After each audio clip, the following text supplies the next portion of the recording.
ስራ ጌታ በአገልግሎት ውስጥ በተለያየ የሥራ መስመር ብቃት ያላቸው አዋቂ ሰዎች እንዲኖሩት ይፈልጋል። ግልጽ የሆኑና የእውነትን መርሆች በንግዳቸው ውስጥ ሸምነው ማቅረብ የሚችሉ የንግድ ሰዎችን ይፈልጋል።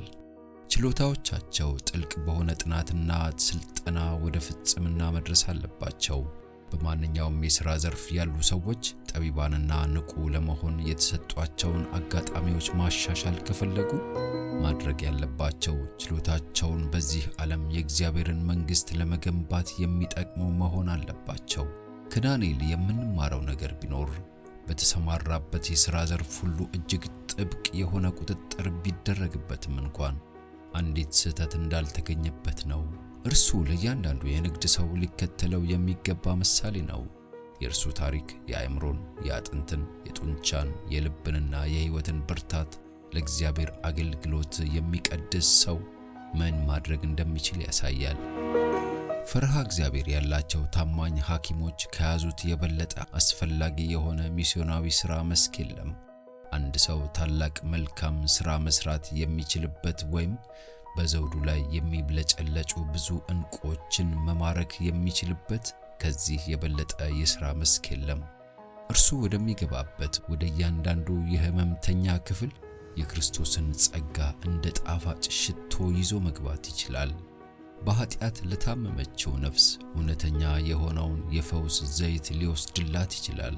በሽተኞችንና በሞት አፋፍ ያሉትን ሰዎች የዓለምን ኃጢአት ሁሉ ወደሚያስወግድበት የእግዚአብሔር በግ ማመልከት ይችላል።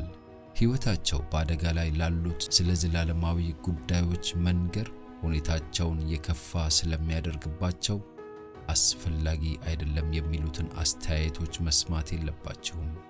ለዚህም ምክንያቱ ከ10 ሰዎች መካከል 9ኙን ኃጢአትን ይቅር ባይ ስለሆነው አዳኝ ማወቅ በአካልም ሆነ በአእምሮ የተሻሉ እንዲሆኑ ስለሚያደርጋቸው ነው። ኢየሱስ የሰይጣንን ኃይል መገደብ ይችላል። በኃጢአት የታመመች ነፍስ ከአካልም ሆነ ከነፍስ በሽታ ለመፈወስ መተማመን የምትችልበት ሐኪም እርሱ ነው። በሁሉም ህብረተሰብ ውስጥ የእግዚአብሔር ቃል ሲሰበክ የማይሰሙ ወይንም የሃይማኖት አገልግሎትን የማይከተሉ ብዙ ሰዎች አሉ። እነዚህ ሰዎች በወንጌል መደረስ ካለባቸው መልእክቱ ወደ ቤታቸው መወሰድ አለበት። ብዙ ጊዜ እነርሱን መድረስ የሚቻለው በአካል ፍላጎቶቻቸው ወይም ለጤና ችግሮቻቸው መፍትሄ በመስጠት ነው።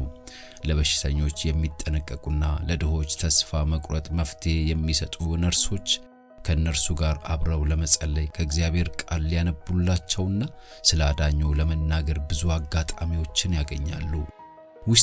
ውስጣዊ ፍላጎቶቻቸው ስለደከመባቸው የምግብ ፍላጎታቸውን የመቆጣጠር ብርታት ካጡት ተስፋ ቢሶች ጋር አብረው መጸለይም ሆነ ለነርሱ ሊጸልዩላቸው ይችላሉ።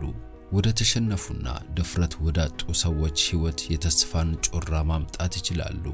ከሌሎች ምንም ምላሽ ሳይጠበቅ በሚደረጉ የርኅራኄ ተግባራት የሚገልጽ ራስ ወዳድነት የሌለው ፍቅር በሕመም የሚሰቃዩ ሰዎች በኢየሱስ ክርስቶስ ፍቅር እንዲያምኑ ይረዳቸዋል። የወንጌል አገልግሎትን በፍጹም አቅልሎ ማየት አያስፈልግም። ማንኛውም ሥራ የቃልን አገልግሎት ዝቅተኛ ግምት እንዲሰጠው በሚያደርግ መልኩ መሰራት የለበትም። እንደዚህም አይደለም።